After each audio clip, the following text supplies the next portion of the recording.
The movie opens on a secluded island where many wealthy people are dining at a strange but exclusive restaurant. When the richest people in the world are bored with their money, this restaurant is where they go to bring joy back to their lives. The chef tells everyone how he killed his father with scissors to his throat and brings out a dish representing the incident. The chef tells everyone how he stabbed his alcoholic father in the thigh with scissors and brings out a dish representing the incident. Little do the guests know, this dining experience is going to be a different one than they expected. Following this, the movie shifts to a few hours ago. A rich young man named Tyler is surprising his girlfriend Margot with a dinner date. The young couple is going to an exclusive restaurant called Hawthorne, owned and operated by celebrity chef Julian Slowik, and situated in the middle of a private island. The couple takes a boat to the island, where they are joined by other rich elites, including a food critic and her editor, a movie star and his personal assistant, and 3 wealthy business partners. In other words, a bunch of snooty twats.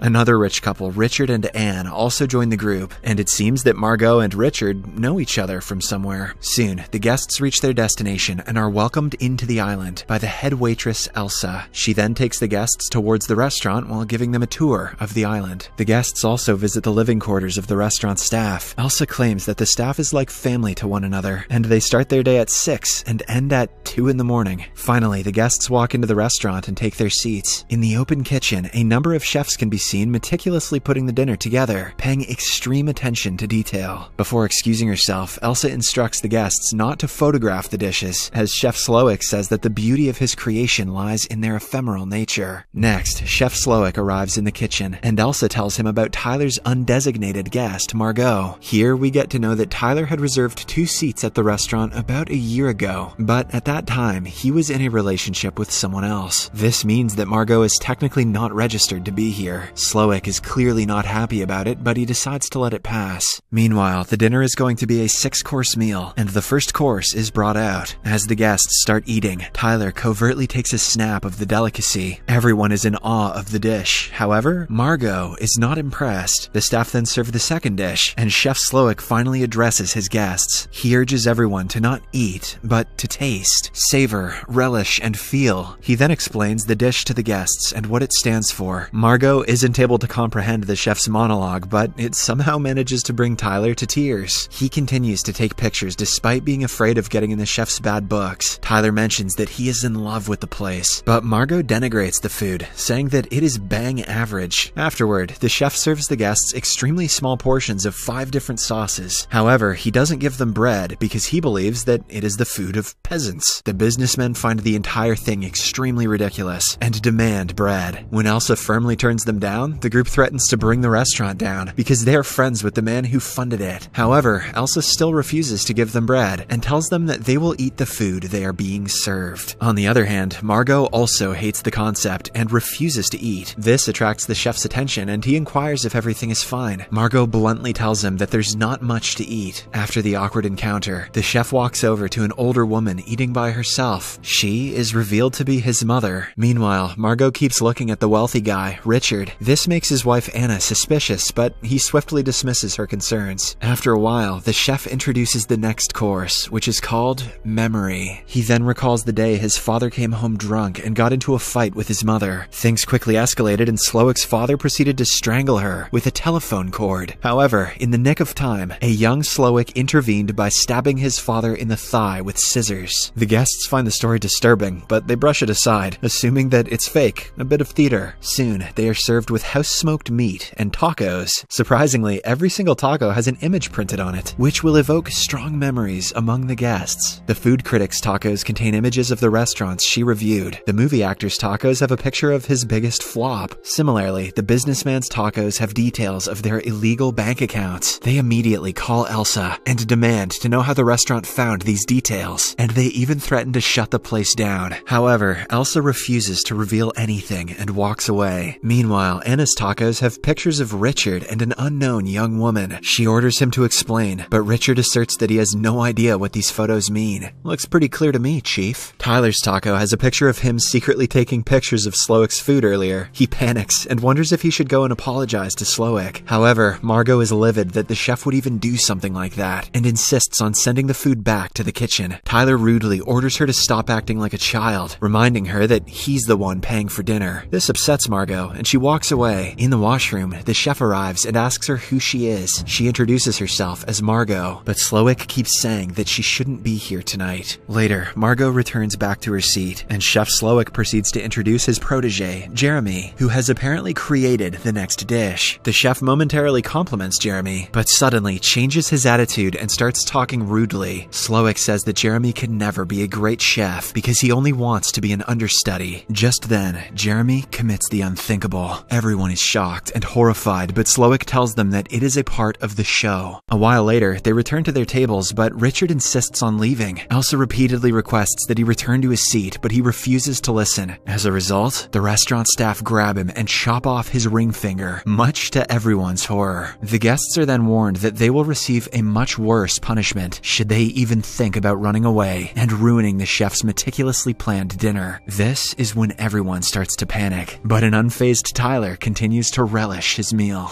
Kids, this is how you identify a psychopath. Shortly after, Margot is called to the kitchen by Slowick, and he again asks her who she is. He tells her to come clean because he has planned this dinner painstakingly, and her unplanned presence is spoiling everything. He also tells her that all of them are going to die tonight. Slowick gives Margot 15 minutes to choose between the option of either dying with those who give, or dying with those who take. Shocked and scared, she returns to her table in tears. Before the next course, Slowick allows his captive guests to ask him questions, and a man inquires as to why he is doing all of this. Slowick explains that he has grown tired of running his restaurant for a number of reasons. He has lost his passion for the craft, and every guest here tonight is responsible for this one way or another. The food critic was invited for the dinner because she has shut down many businesses with her bad reviews, while her editor is guilty of enabling her behavior. Meanwhile, Richard and Anne are regular customers of the restaurant, but they never even appreciate the food. Slowick bets that the couple can't name one dish he has served them, and he's not wrong. He then tells everyone about the angel investor who funded this restaurant. It's revealed that outside, Slowick has suspended the man above water. He says that the man has an unhealthy obsession with profits, and that he has harshly denigrated the restaurant's menu countless times. And, as everyone watches in horror, Slowick lowers the man into the water and drowns him. After 15 minutes, he calls Margot to his office and asks her to make a decision. The latter claims that she doesn't belong here, so he should let her go. However, Slowick groups her with the staff, saying that he can easily tell that she is not from a wealthy background. He then asks her about her relationship with Richard, because she has been eyeing him all night. Finally, Margot comes clean and reveals that she is actually an escort, and her real name is Erin. Richard is her former client, who has paid her handsomely in the past. Hearing this, Slowick empathizes with her, and mentions that he has had his fair share of bad customers. He says that he used to love cooking, but now, he doesn't have that vigor in him anymore. Before bringing out the next dish, Chef Slowick asks Tyler to reveal why he is there. Surprisingly, the latter says that he has been wanting to eat at this restaurant for months, and when he finally got the opportunity, he lunged at it, even when he was told in advance that everyone was going to die. Tyler also reveals that he hired Erin to accompany him because he had booked a table for two, but his girlfriend dumped him, and without company, the reservation would have been cancelled. This infuriates Erin, and she attacks him, but the staff quickly intervenes and calms her down. A while later, Slowick calls Erin to his office and asks her to help him prepare the final course, the dessert. For the first task, he asks her to fetch a barrel from the smokehouse, to which she reluctantly obliges. Meanwhile, the movie star stands up and demands to know why he is being punished. Slowick reveals that he watched the actor's film, Calling Dr. Sunshine, and he hated it. He says that he watched it years ago on a busy Sunday, on one of his only days off from his incredibly busy job, but the movie completely ruined his mood. Slowick reveals that the memory of his face in that movie has haunted him ever since. Elsewhere, instead of going to the smokehouse, Erin breaks into Slowick's cottage, where she comes across a locked room. She tries to gain entry, but soon Elsa shows up and confronts her with a knife. A struggle follows, and Erin ends up killing Elsa by accident. She is horrified by the incident, but she quickly collects herself and enters Slowick's room using Elsa's keys. Inside, she comes across numerous photographs and newspaper articles written about Slowick and the numerous accolades he has received over the years. In all the pictures, he appears sad and and angry, except in the one from his teenage days when he used to work at a fast food chain. There, he used to make burgers, and he had won Employee of the Month. Next, Erin notices a radio in the room, and she uses it to alert the Coast Guard about everything. She then returns back to the restaurant with the barrel. Slowick again sits Erin down and explains that he's doing all of this because a chef is supposed to serve great food to the customers. But people don't want great food. They want an experience. Because of this, many chefs don't do their work with love, but under pressure. And as a result, the chef's art gets sidelined. Soon, a Coast Guard arrives, and before letting him into the restaurant, Slowick warns everyone against ratting him out. The officer tells Slowick that he received a complaint about multiple murders in this place, but the cunning chef replies that everything is fine here. Cunning indeed. Just then, the officer recognizes the movie star and asks for his autograph. The latter happily obliges, but instead of a signature, he writes, "Help me." As he is leaving, the Coast Guard notices this, so he pulls out his gun and threatens to shoot the chef. Finally, all the guests breathe a sigh of relief, and they proceed to tell everything to the officer. Unfortunately, it's revealed that the officer is actually holding a fake gun. Slowick then reveals that the officer is one of his chefs, posing as the Coast Guard. He also tells Erin that he's aware that she tried to call for help. Slowick then proceeds to serve the final course, but Erin quickly comes up with a plan. She announces that she didn't like his food and wants to send it back. This upsets Slowick, and he demands to know why she didn't like his food. Erin responds that he has taken the joy out of eating, and that everything he has served was an intellectual exercise, rather than something someone would want to sit and enjoy. She says the food tastes like it wasn't made with love. At last, Erin mentions that not only has he failed, but he has also bored her, and she's still hungry. This bruises the deranged chef's ego, and he asks her what she wants to eat. Erin uses the opportunity to demand a traditional American cheeseburger with some fries. Taken aback, Slowick quickly moves to the kitchen and starts cooking. While he is at it, he is reminded of his younger days, when he was much happier and jolly. After a while, the burger is ready, and he serves it to Erin. Surprisingly, she absolutely loves it, and finally praises his food. This makes him the happiest he has been in decades. Erin then tells him that her eyes were bigger than her stomach, and he has served her more food than she can eat, and asks him if she can get the rest of the burger to go. Slowick briefly thinks to himself and agrees to parcel the rest of her food. Erin is internally relieved, and she pays for the burger with a small tip before leaving. On her way out, she briefly pauses to look at the other guests, wondering if she can leave them to die, but Anna encourages her to go and save herself. After Erin leaves, Slowick thanks everyone for dining at Hawthorne, and reveals that each one of them represents the destruction of his art and his life. Now, they get to be a part of it, part of what he considers to be his masterpiece. Slowick and his team of chefs then prepare the final dish, making each guest, all of whom have finally accepted their fate, a part of it. He dresses them all as s'mores, the most offensive food ever created, and at last he lights everyone, including himself, on fire. Meanwhile, Erin gets away from the island on a boat as Hawthorne burns down in flames.